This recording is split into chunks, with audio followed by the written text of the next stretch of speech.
السلام علیکم ورحمۃ اللہ وبرکاتہ۔ امید ہے کہ سب ٹھیک ٹھاک ہوں گے۔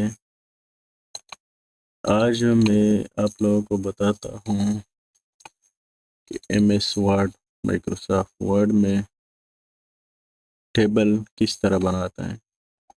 تو مائکروسافٹ ورڈ میں نے آن کیا ہے، پھر انسرٹ آن کیا اور پھر ٹیبل کلک کیا ہے۔ اگر ڈائریکٹ بناتا ہے تو ادھر سے بنا لیں کہ کتنا کالم بناتے ہیں اور کتنا رو بناتے ہیں۔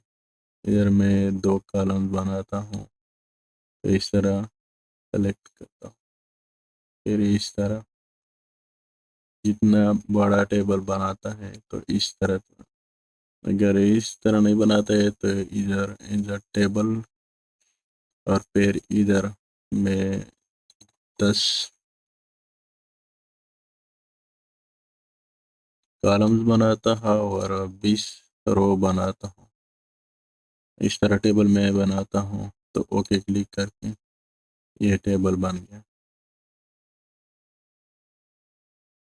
امید ہے کہ یہ ویڈیو آپ لوگوں کو پسند آیا ہے۔ اگر آپ لوگوں کو پسند آیا ہے، کچھ حاصل کیا ہے، تو پلیز چینل کو سبسکرائب کر کے لائک کرے اور بیل آئیکن کو دبائے۔ اوکے۔